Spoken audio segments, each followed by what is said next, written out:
coming out under fire, as if coming out wasn't hard enough.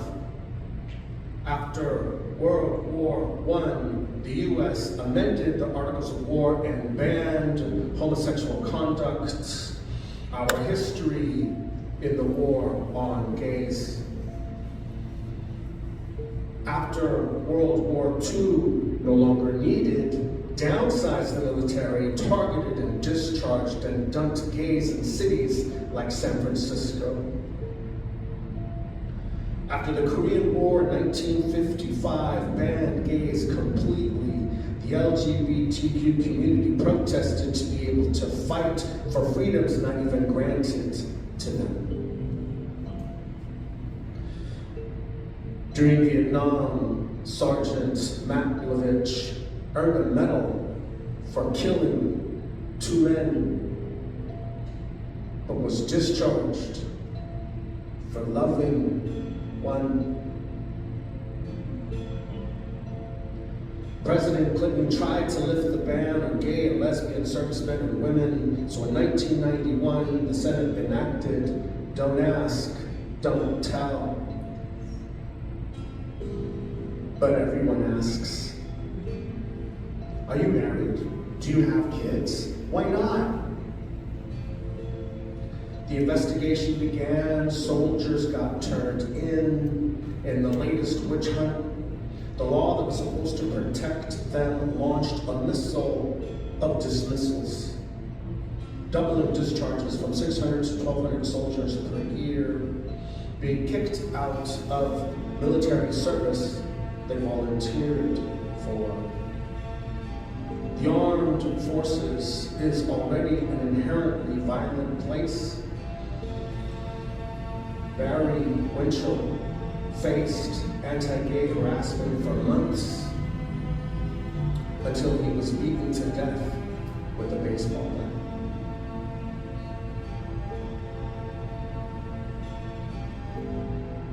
After Desert Storm, 54 Arabic linguists were discharged. We intercepted the time and date of the 9/11 attack, but couldn't translate it until 2 days later. 2 days too late. How many lives could have been saved in the Twin Towers had we not discriminated? Soldiers escorted off bases like criminals, 1,300 removed, not for sexual misconduct, but for their orientation. In fear, 4,000 quit and thousands never enlisted. How backwards are we when 31 other countries allow gays to serve in their militaries? Navy Admiral Mullen stood against soldiers having to lie about their identity in order to fight and serve in their country, but were blackmailed, ostracized, privacy violated.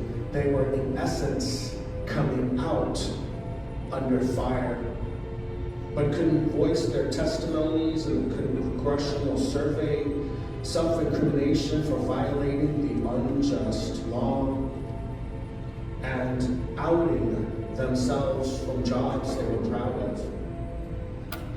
Federal courts ruled the anti-gay law unconstitutional under the First and Fifth Amendments.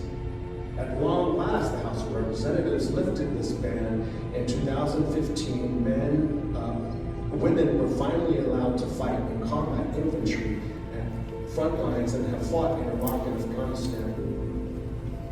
Just when we were moving in the direction of equality, Trump reversed this and banned the 1,500 transgender soldiers from serving in the military. When constitutionally banning a person from any field based on gender identity alone is a violation of their civil rights. So why? Why prevent the LGBTQ community willing to fight for our country and erase people of color from the valor of our military history? It's to create the current Gestapo, kidnapping immigrants off our streets.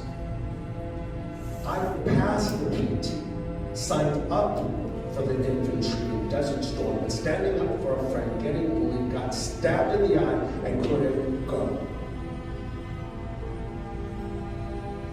I'm standing, writing, speaking, fighting for humanity. I'd give my life for any of you. If you'd fight, if you fight, kill, and die for my life, freedom, and rights, regardless of your race, sexual orientation, or identity, I graciously accept your protection.